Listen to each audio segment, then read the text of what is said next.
That's just basic. Why have a government, especially a strong government, if it's taking orders from another weaker government? And that is the state of play. Well, we put up with the attack on the USS Liberty that everyone's so afraid to talk about, clearly targeted on purpose by a country we're supporting, Israel. And so there is no world in which America needs Israel more than Israel needs the United States. Tucker Carlson just revealed the brutal truth behind the Israel first mentality that's so prevalent in the US government. And in this clip, he gets into some of the most disastrous and senseless and expensive ramifications of that unholy union, and why it's so hypocritical to follow this path of Israel first if your slogan is America first. So let's get into it. Please like the video and subscribe to the channel. We are spending our time, our money, and we're taking enormous risks on behalf of a country that geopolitically is not significant at all. The interesting thing is, most Americans have no idea that this is true.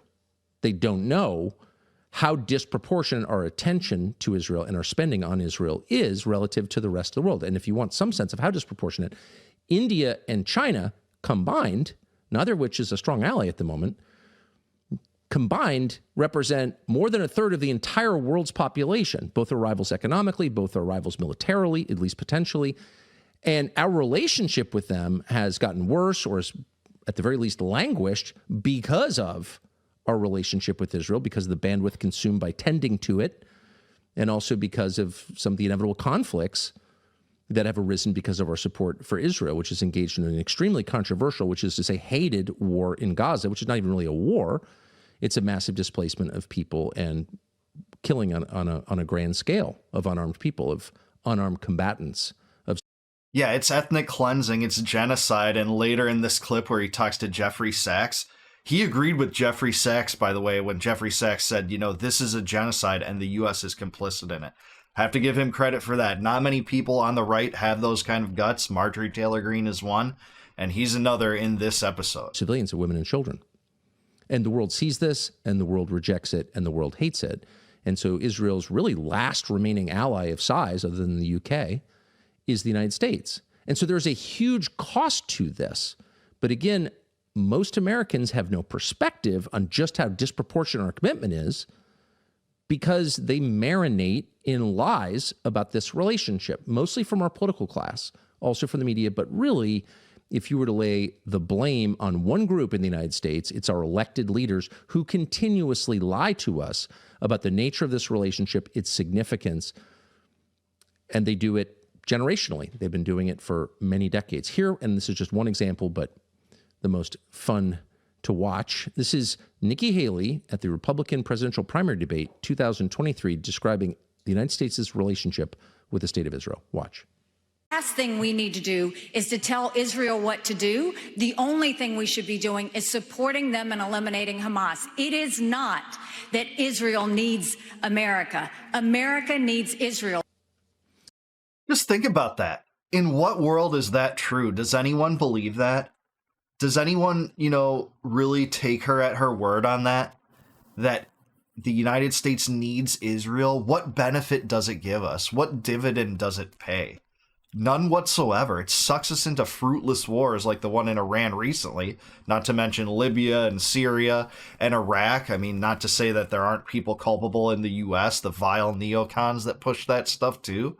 But that is the ramifications of the Israel first mentality and empire building schemes in the Middle East. Nikki Haley is such a horrific person to push this narrative that the U.S. shouldn't question Israel or tell Israel what to do, despite giving them $20 billion last year and $12 billion this year. It's over $30 billion since October 7th.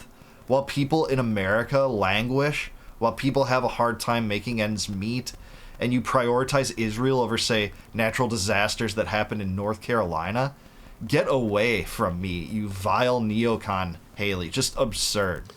It is not that Israel needs the United States. The United States needs Israel. How could that possibly be true? It is in no sense true.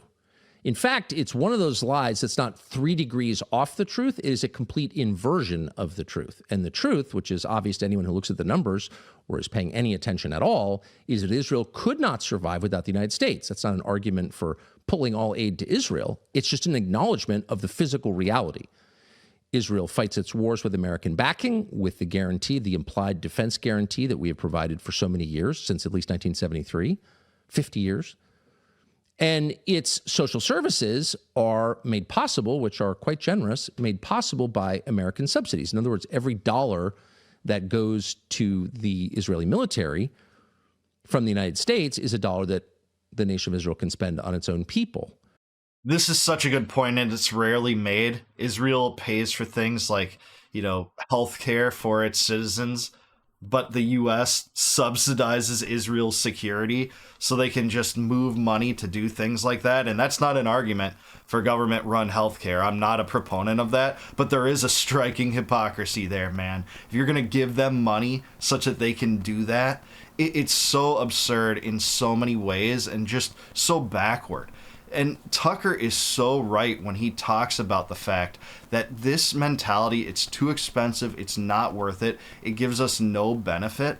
And it's pretty pompous when people like Netanyahu come to the United States and say, hey, here's our strategy for taking back America to support my country. And so there is no world in which America needs Israel more than Israel needs the United States.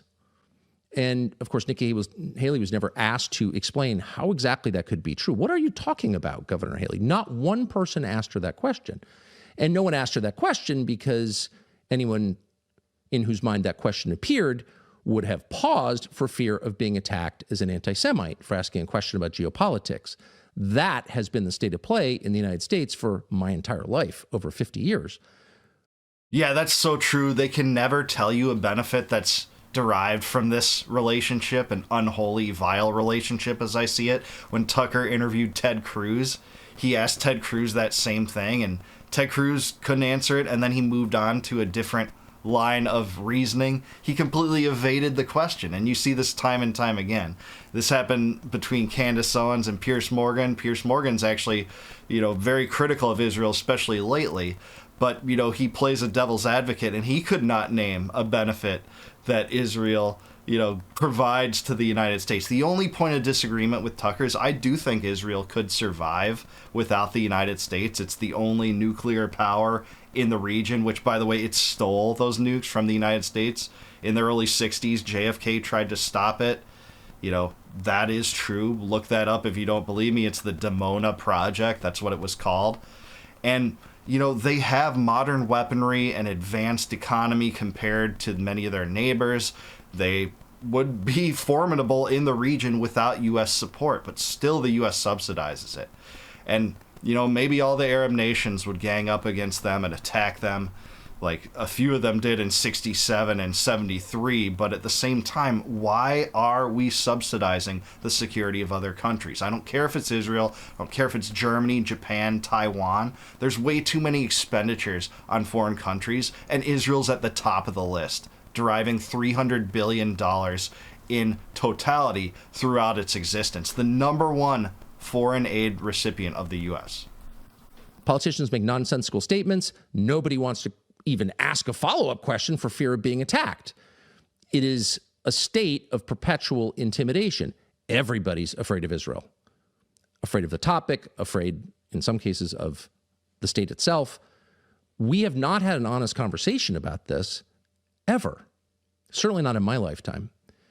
And that suits the Israelis just fine. And if you're wondering why there's an awful lot of lunatic anti-Semitic comment about Israel online, you have to wonder how much of that is organic. Some of it, of course, there are always haters, but how much of it is not organic at all? How much of that, the lunatic, all Jews are evil, how much of that is being ginned up on purpose to make legitimate questions about the U.S. government's relationship with the government of Israel seem like crackpot stuff, like hate, like David Duke level lunacy? Yeah, this is a great point, and Max Blumenthal talks about this often, that Netanyahu and the Israeli regime actually love anti-Semitism. It's how they push their propaganda engine, that critiques against Israel can just be branded anti-Semitic. And how much of that anti-Semitism on the rise, as so many people say it, is because of the genocide in Gaza. Not only are they consummating a genocide in Gaza with the bankroll of our criminal government, the U.S., that looks the other way, but they're also conflating Israel with Judaism in general. They're saying we are the ultimate incarnation of Judaism in the world. And by the way, all this of what we're doing in Gaza is right. It's what we need to do. It's a just response. Those two things, making those two things the centerpieces of your propaganda, the Hasbara narrative, is going to lead people down that route if they buy in to the fact or the argument that Judaism and Israel are one and the same. I don't think that's true. But when they do that and do the genocide, that's when you're going to get those kind of views. Probably some, because it serves their interests. Now, that is a criticism of the state of Israel and its incredibly sophisticated propaganda campaign, which, again, the rest of us have been marinating in for a long time. But the true villain here, I would argue, is not the state of Israel, the Jews. It's the United States. It's our leaders who are putting up with this. Israel is a small country with very limited resources, and it is doing its best to serve its own interests. You'd think every country would act that way, and most do. But there are some that don't, and ours would top that list. And so the true shame here, the actual villain in this story, is the leadership of the United States that is putting up with serial humiliation for decades. Yeah, I put the culpability on both, but this is a fair point. The U.S. doesn't have to continue down this road. It could shove a palm in the face of the Israel lobby in AIPAC and put an end to it, but it won't. You know, it's too deeply entrenched in our politics, so it is, you know, our leaders, our supervillains, as I see them, that are deferring to Israel first on everything. But it's also the Israeli regime, too, that basically speaks for the United States in the region, draws us into conflicts. I think there's equal blame to go away. It's not just one or the other. And we can criticize both, and it's un-American if you say you can't criticize both. And for what reason? So if there's someone to be mad at, it's our leaders. And that leads to the second thing that we can do to fix this truly unhealthy relationship, this poisonous relationship, which is getting worse, by the way. It's breaking our society into pieces. It's truly hurting the Trump administration.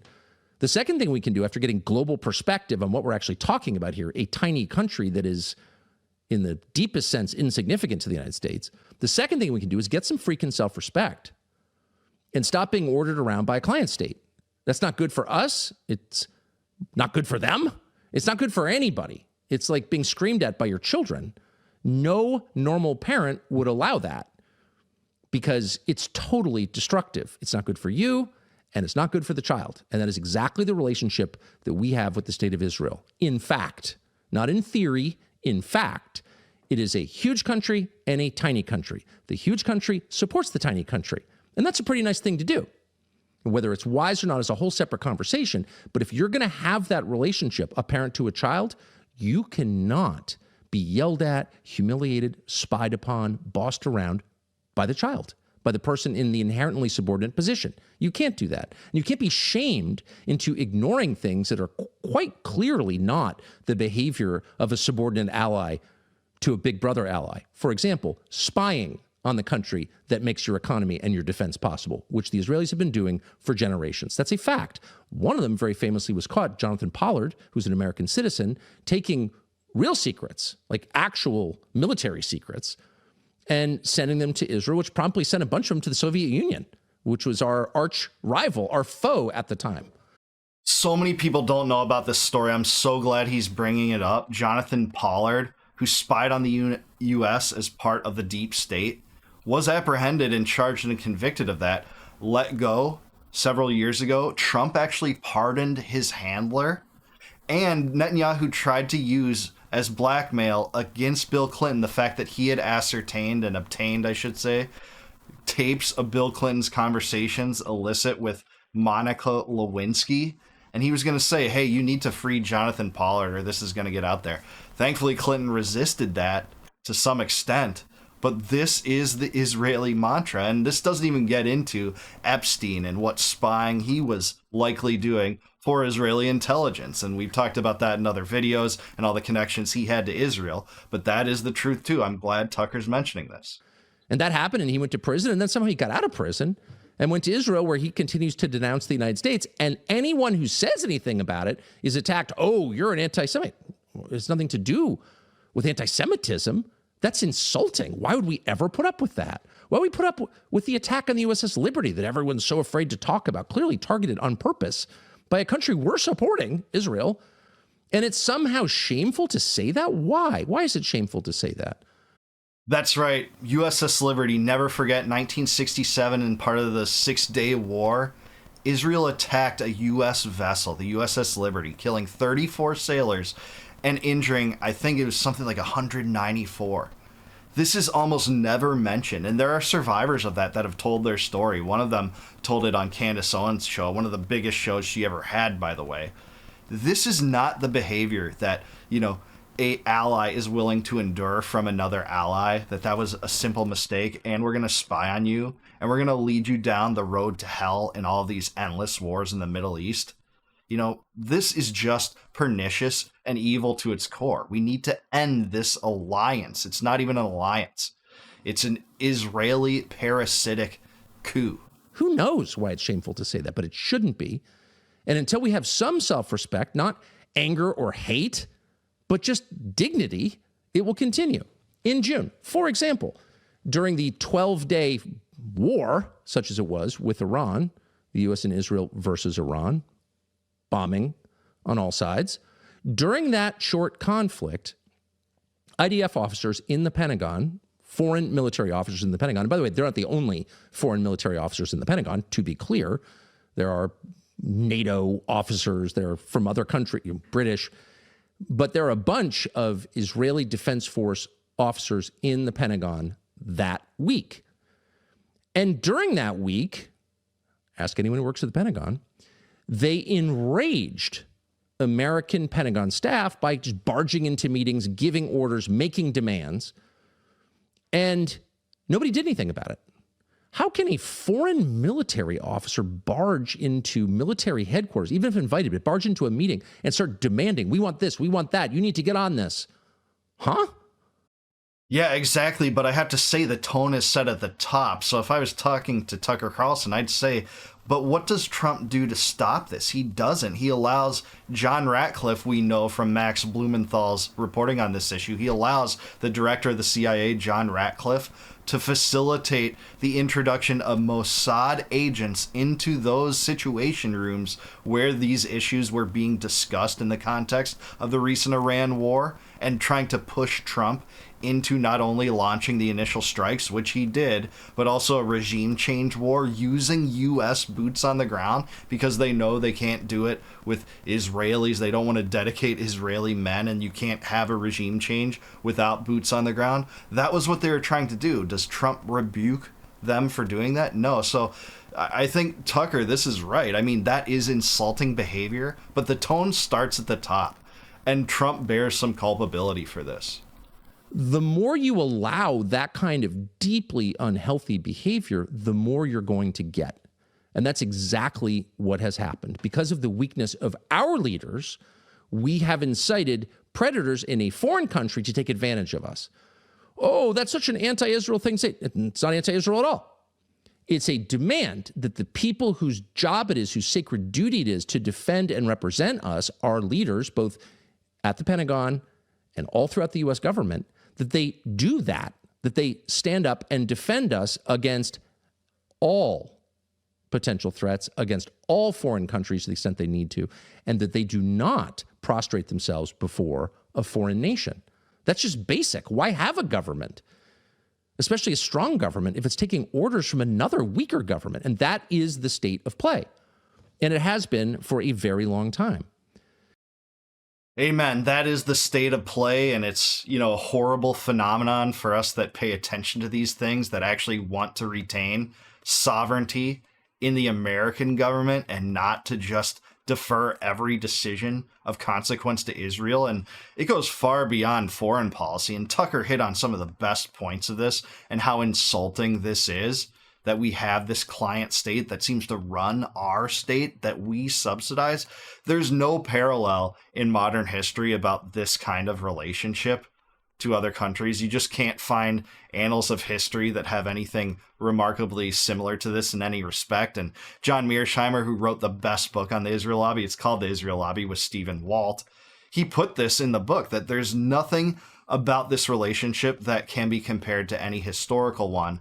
And it's just so unprecedented in such a bad way in that regard. And, you know, I don't see much of a solution to this outside of the demographic shift we already know is taking place among younger people. Even younger conservatives are getting off the Israel First bandwagon, seeing through the hypocrisy that's being hoisted in front of their eyes for their entire lifetimes.